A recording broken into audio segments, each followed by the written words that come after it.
ईश्वरे कर्तृता बुद्धिः सत्त्वोपादेयतान्तिमे स्वकर्म परिणामश्च शास्त्रसारार्थ उच्यते. The summary shloka of the 18th chapter from Yamunacharya's Gita Sangraha. Ishvare Kartruta Buddhihi, ascribing doership to Bhagavan. Sattvopa deyatantime, cultivating sattva guna. Swakarma parinamascha, by leading one's life rooted in Kainkarya, Mukhi is assured. Shastra Sarartha Uchyate, the very essence of all the Shastras, Bhakti and Prapatti. These are the principal topics covered in the 18th chapter. We are about to conclude the first segment of the 18th chapter, the 17th Shloka, which covers the topic Ishvare Kartrita Buddhihi. Yasya nahankrito bhavaha buddhir yasya na lipyate hatvapi sa iman lokan nahanti na nibadhyate. 17th Shloka, which essentially is the concluding shloka for the theme of Ishvare Kartrita Buddhihi.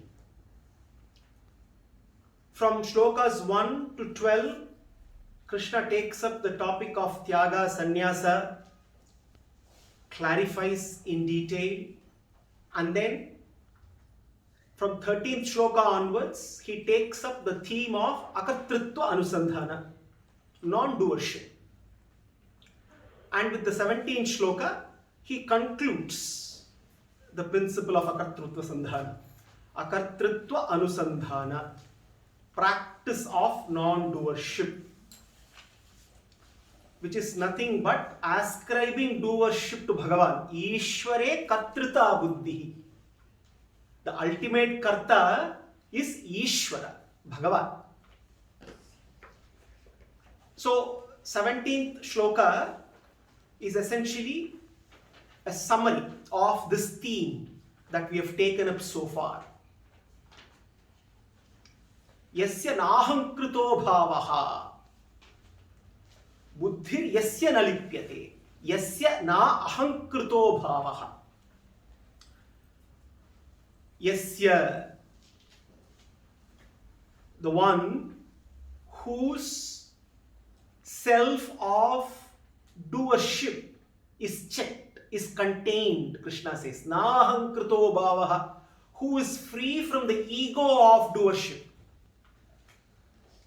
whose sense of doership is under check, so that it does not disproportionately inflate due to dehabhimana, due to the misidentification of the body. One who knows one's own limitation, scope of one's doership, and therefore one is free from the egocentric attitude of that I am the doer. Yasya nahankrito bhavaha buddhir yasya na lipyate. One whose buddhi, intellect, is not tainted, is not clouded, is not attached. Hatvapi sa iman lokan. Hatvapi sa iman lokan nahanti anibadhyate. To such a one, when one engages in a battle and kills, one does not kill and one does not get entangled, Krishna says. There are two parts to this shloka. In the first part, Krishna gives the answer to the question, how do I navigate life? How do I lead my life? How do I lead my life in such a way that I can go about transforming the work that I do into duty? In short, who is a tyagi? That's the first part of that's the answer we get in the first part of the question, shloka.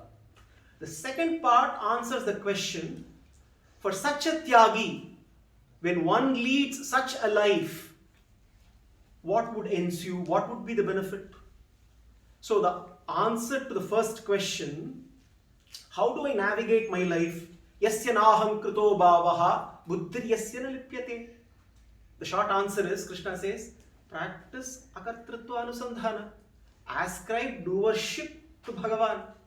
Ishvare kartruta buddhihi. When we say Ishvare kartruta buddhihi, here the injunction is continue to perform your work. Continue to perform your work. Take accountability. Don't escape. Take responsibility. Engage in action. Engage in performing your duty. Contemplating on the fact that the ultimate doer is Bhagavan. Contemplating on the fact that my doership is contributory in nature. That is answer to the first question. At the same time, also buddhir yasya na lipyate, without the intellect getting tainted by your own vasanas, without getting attached. So therefore, all three kinds of tyaga are covered in the first sentence. Yasya naham krito bhavaha. The tyaga of kartrutva. Buddhir yasya na lipyate. The tyaga of mamata and phala. So Krishna is summarizing in the shloka all the three tyagas that he started talking with. Hatva pisa iman lokan nahanti na nibhadyate. If one conducts one's life based on the principle of tyaga, what is the benefit of leading such a life? Nahanti na nibhadyate. One shall not get entangled in samsara. Essentially, one finds a path out of this vicious cycle of repeated births and deaths. A very conclusive answer Krishna gives. Hatvapisa iman lokan. When a soldier who engages in a righteous warfare and he has to, as part of performing his duty, he has to kill. He kills, but he does not really kill. When a doctor who is attending to a patient who is on the verge of death, if death happens, then the doctor is not answerable to the death. So, the action that is performed as a duty, when a work is performed as a duty, then one is not bound by the results of the work. Nahanti na nibhadyate. One does not get entangled in samsara anymore. Why? The results are not binding anymore. The action by itself, karma, which is by design binding in nature, becomes liberating in nature. I perform the same action. I do not change the action. The same action that was binding yesterday is liberating today. I do not change anything. I do not change the content of my action. I change the attitude behind the action that drives the action. So therefore, action that is binding in nature gets transformed, becomes liberating in nature. Buddhir yasya na lipyate. Buddhi is not tainted. This buddhi getting tainted, intellect getting tainted is like the knife that gets tainted by cutting onions. It becomes useless. You repeatedly keep cutting a knife, using a knife to cut onions, it gets tainted by the smell of the onions. The same knife, when you cut a mango, then the onion smell influences what you cut. The mango starts to taste onion-like. The knife no longer becomes useful. Similarly, intellect, which starts getting soaked in vasanas, becomes blunted, it gets tainted. Intellect does not function properly, it cannot discriminate properly. When the buddhi is attached, when there is attachment, we saw that intellect stops functioning properly, it cannot discriminate. Since I've told the story before, but for some of you it may be new, so therefore I would like to repeat the story. A very interesting story on how an attached buddhi cannot discriminate. Children know this popular story of Akbar Birbal. Akbar, it seems, had a nurse who was the one who was actually feeding him and who was nursing him and was taking care of him all the time during his childhood. He was very close with his nurse than with his mother, his own mother. The nurse was giving her own mother's milk to Akbar, and Akbar grew up drinking the nurse's milk.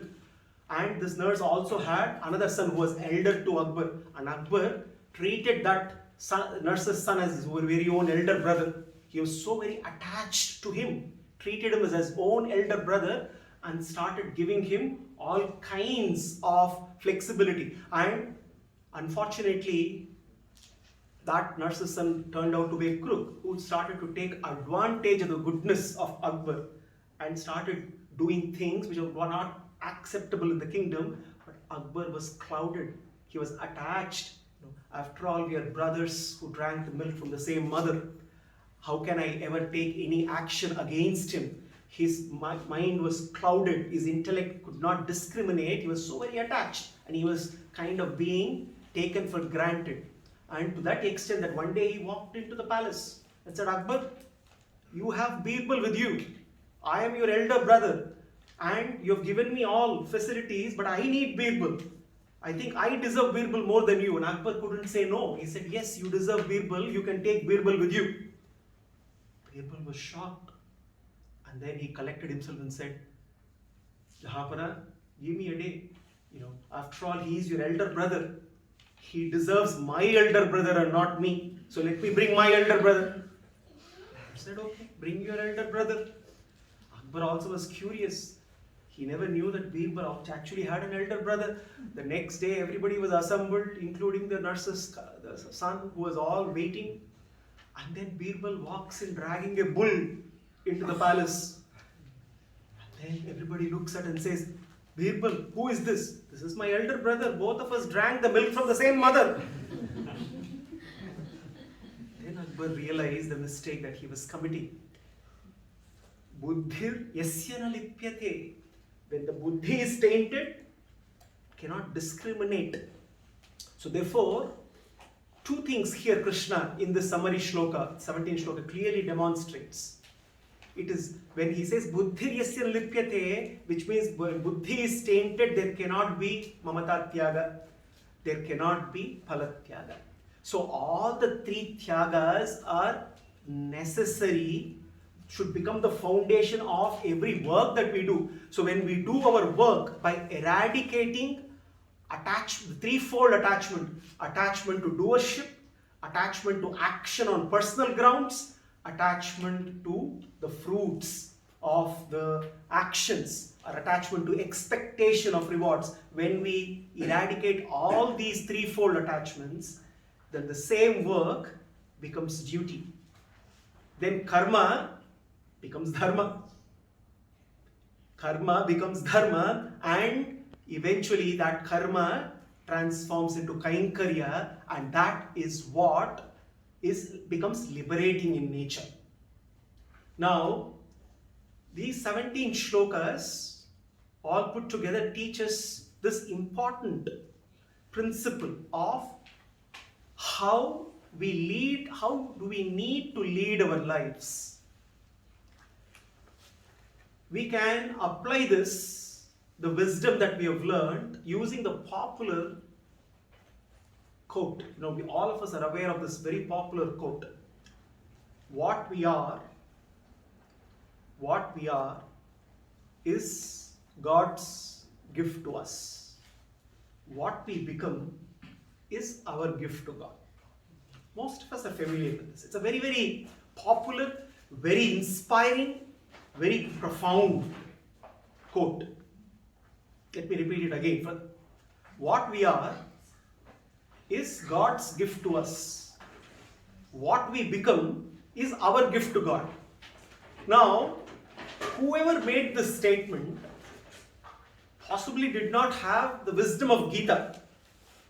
Nevertheless, it's still a very profound statement. Now, we are privileged that we have the wisdom of Gita to understand this quote even better, because it's very profound.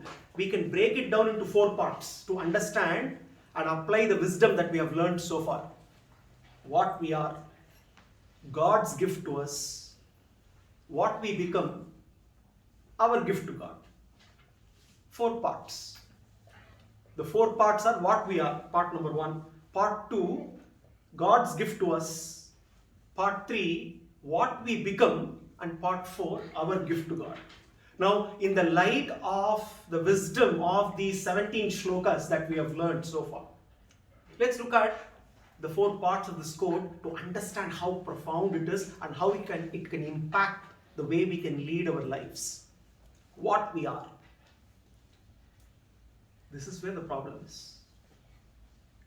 The moment we ask this question, what we are, who am I? How many times we discuss, deliberate, we always have some doubt or the other which nags us all the time, because this is the fundamental question.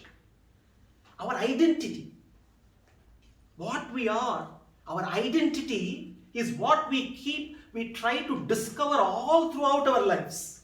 But unfortunately, our discovery is misdirected, because when we talk of identity, there are actually 2 identities. One is a functional identity and peripheral identity. The other is the core identity, the fundamental identity. Most often we deal with only our functional identity.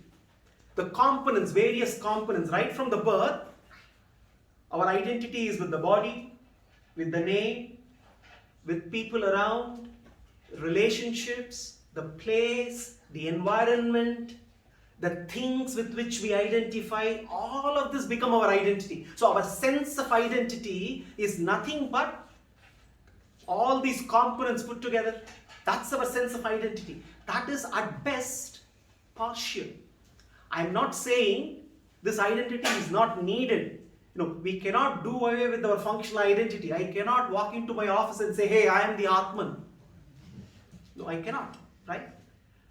I need to have a name, I have a body, I need to do some work, and I need to relate with people. So I need a functional identity, yes. But the problem is, where is our sense of I-ness coming from? The problem is the misidentification. Our sense of I-ness is coming from this functional identity, which is not our core. These are only components. The body, the name, my position, how I look like, the place I come from, the things I identify with, my likes, my dislikes, my relationships, all these are peripheral. They are various components which are required for me to function, operate in the society, but they do not really identify. That's not my fundamental identity. Where should my sense of I-ness come from? That should come from my fundamental identity, my core, which is the Atman. Now, I don't need to go around introducing myself as the Atman, but at the same time, I need to be constantly aware that I have a body, the body has a name, I have roles to play, I have people to relate to. On top of all that, I am actually an Atman. So, I need to expand my identity and know that I have a functional identity and I have, more importantly, a fundamental identity, and my sense of I-ness should be directed towards my core, my fundamental identity. So that's where the answer to the question, first one, what we are. What we are, each one of us are different when it comes to our functional identity. We have our own body, our own name, our own background, our own sense of likes and dislikes, our own relationships. All this is content. But our fundamental identity is the same. Each and every one of us, we are all, the Atman in each and every one is the same. And the nature of the Atman is one and the same. So therefore, what we are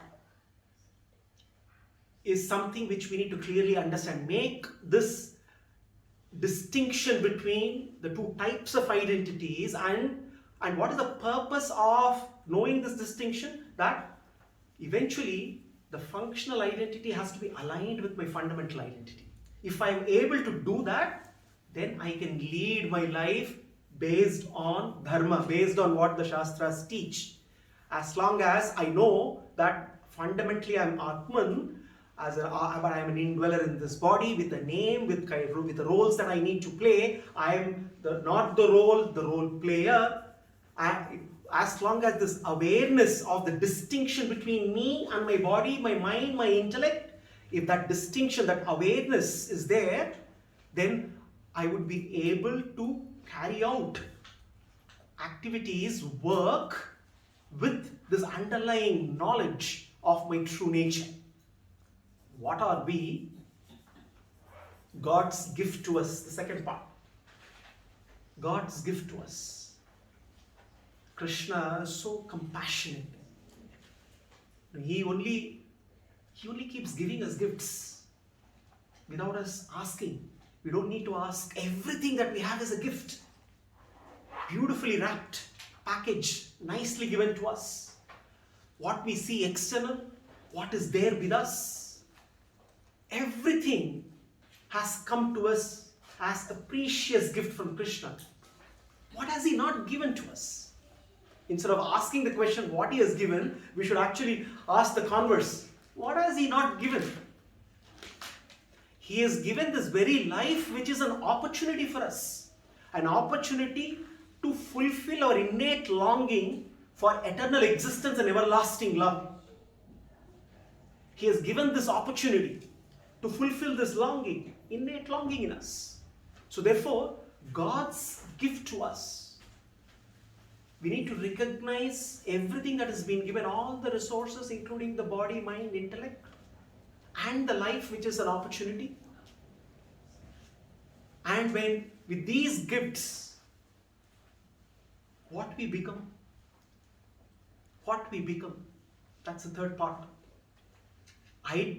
Understanding our fundamental identity, aligning, bringing that alignment between our functional identity and the fundamental identity, and not diversing material reality. We don't need to diverse matter away and say that, spiritual journey is all about discarding everything material. Not practical. The body itself is made up of matter and we need the body. We need to engage with this world which is made up of matter. So we cannot escape dealing with matter. We cannot escape. So therefore, while engaging in this world, that's the key. Engaging in this world, continuing to do what we have always been doing. Don't need to discover anything new. Continuing to do. How do we use the material to advance spiritually? What we become by leveraging all the resources that have been given as gifts to us. By using all these gifts, how do we marry the material with the spiritual? Use the material for our spiritual progress and bring about that transformation. What we become, our gift to God. Now, how can we gift anything to God? Can we gift anything to God? Of course, we often think we are always thinking that we're gifting things to God. But in reality, what is that we can gift to God? Can we gift Him fruits, flowers, delicious food, money, property? What can we gift? Everything belongs to Him. What is that? Then one fine day, reality strikes. No, I cannot give all of this. Maybe my own will, my doership, what I do, but even that is gifted to me by Him. Everything is gifted. So therefore, one realization then comes that there is nothing which does not belong to Him. Therefore, but still, I can gift Him back whatever He has gifted me. That much I can do. I can give Him back what He has given to me. Now, when I say I gift him back what he has given to me, one thing becomes very clear, which means Krishna is in no need of the gift per se. Correct? Because it belongs to him only. Because when I say I offer flowers to him, Krishna is not in need of flowers. Flowers belong to him. I offer prasad to him. Krishna is not in need of prasad, but I can offer. Because it anyway belongs to him. So what is that I'm actually offering? What is that I'm actually giving? It is not the content, it is the intent. Krishna does not want the content of our gift, he wants the intent of our gift. The intent, the love, the reverence, the gratitude. This is where loving devotional service. If we really see implementation of the threefold Tyaga, it all boils down to that one phrase. Doing every action, every work as loving devotional service. Couple of weeks back, same question was asked in the Q&A group. It was for a purpose that I did not immediately answer that question. Someone would wonder, how come this question was not answered? Maybe some did not even follow, but those who follow in the Q&A group, 2 weeks back there was a question asked. The question was, I do regular chanting, I regularly pray, I offer food to Bhagavan Krishna every day, and I have only his prasad. I regularly sing kirtans, I serve Bhagavan's bhaktas, I do all of this. Now, do all of this constitute what you talk as devotional service? Because it was in the context of loving devotional service to Krishna, there was a clarification that was asked. Very genuine clarification. It was for a purpose I did not immediately answer because I was waiting for this very moment.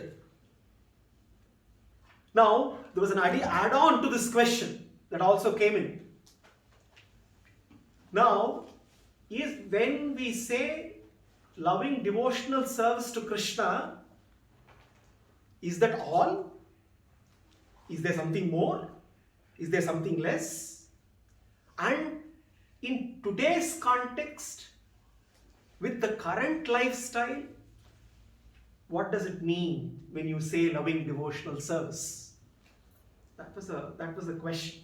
Now, with what we have discussed so far, 17 shlokas, and today, we would get a very crystal clear answer to this question. Now, yes, offering food to Krishna and then having everything as his prasad, singing, listening, studying scriptures, all of this are definitely core, fundamental. They are all part of devotional service, no doubt. Shravanam, Kirtanam, Vishnoho, Smaranam, Padasevanam, Archanam, Mandanam, Dhasyam, Shakyam, Atmanivedanam, different forms of devotional service. All of this obviously form the core of devotional service, no doubt. But one thing, fundamentally we need to understand that when we say loving devotional service, which is nothing but bhakti, bhakti is not another to-do. Is not another to-do in our list. Typically, the way we organize our day, we have a to-do list, and then prayer to Krishna. Tick. 5 minutes in the morning. Tick. Finished. I'm done with the prayers for the day. Or offering him, prasad, and then immediately having it. Good breakfast. Another tick. Now, bhakti cannot be another to-do. Then what it is? It is the only way to do things. Let me repeat this. It may seem very simple statement, but it is very, very profound for us to reflect on. Bhakti is not another to-do. It is the way to do things in our life. Or it is the only way to do things in our life. Which means, everything that we do. Yat karoshi yadashnasi yajjuhoshi dadasi yad yat tapasyasi kaunteya tat kurushva madarpanam, Krishna says. Yes, prayer to Krishna in the front of altar is very, very important. Offering him food and then accepting his prasad is very, very important. Worshipping him daily is very, very important. Singing bhajans is very, very important. Now, but if we look at devotional service, loving devotional service only as these activities, then immediately they only go into to-do. On top of it, Krishna also clarifies very, very clearly, Yat karoshi yadashnasi yajjuhoshi dadasi yat. Whatever you do here, Arjuna, you have to offer it to me. If we have to lead our lives with a purpose, then the way we lead our lives has to become prayerful. It is not that I do prayer in my life. My life has to be prayerful. My life has to be rooted in Kainkarya to Bhagavan. Every work that I do has to become Bhagavad Kainkarya. Doesn't matter, the content does not matter. It is the intent that matters. I can be an IT professional, I can be a lawyer, I can be a police officer, I can be a soldier, I can be a doctor, I can be a housewife, I can be a student, I can be a scientist, I can be anything. My profession can entail any kind of activity. I can do any kind of work. But what is important is, how do I somehow connect everything with him? How do I make my work align to a higher cause? How can it be contributory in nature? How it can bring welfare to not just me, my family, but to a larger group? Because doing Krishna's work means working for his Bhagavatas. So which means any work that I do, I have to ask this question: does it benefit me? Okay. Does it benefit my family? Does it benefit some more people? Does it benefit how large is the radius of the benefit of what I am doing? The greater the radiance, greater Krishna is pleased. And every work can be done for the welfare of others. Every work can have a higher cause. Every work that can be contributory in nature. And when I do that, Krishna keeps smiling. I see his smile all the time. And that smile, that remembrance is what is important. Throughout 24 hours in a day, except the time when I sleep, when I am anyway one with him, if I am able to keep that connection with him all the time, that is the ultimate purpose of leading our lives. And therefore, when Krishna talks about offering everything to him, the underlying purpose is he is not focused on the gift that we are giving him. It is not what we do that matters to him. It is what we become that matters to him. Because whatever we do, if we can get one step closer to him today, he is pleased. One step closer to him today. If we can spiritually evolve every day, if there can be 1 degree more of purification of the mind, 1 degree more love towards Krishna, if we can get one step closer to him, whatever we do, that's exactly what he's looking at. Therefore, it is not what we do, it is what we become. And it is that becoming. And becoming is bringing that alignment between our functional identity and our fundamental identity. Our fundamental identity is I, the Atman, is subservient to the Paramatman. I am Krishna Dasa, and what I do is only for his sake. It is his will. He is the ultimate doer. I am the doer, but my doership is under his control, and I do for his sake. And when I am aligned to him, and this is what Krishna talks about, Nimitta Matram Bhava, in the 11th chapter. Being an instrument. Being an instrument is to do his work as per his will. And when he wins, I win. So with 17 shlokas, Krishna takes up that very important topic of Tyaga, and within Tyaga, Akatritva Tyaga. Katritva Tyaga, Akatritva Anusandhana. After taking this up, Krishna goes to the next segment of the 18th chapter. Sattvopadevdantime. Another very, very practical, a series of lessons in terms of how do we do simple actions in our day-to-day lives that can help us cultivate sattva. The next segment of Gita is all about an analysis, a detailed scientific analysis of actions and how we can constantly keep improving ourselves, in terms based on the teachings of the Gita. Until then, let's continue to contemplate on that famous quote, whoever made it, in the light of the Gita wisdom, we get profound understanding of the same quote, which possibly was made without the benefit of the wisdom of Gita. What we are is God's gift to us, but what we become is our gift to God. And let us all give to Krishna our love, which he is waiting for. And what else is the purpose of life other than loving Krishna? What else is there? A point to contemplate on. Sarvam Sri Krishna Pramastu.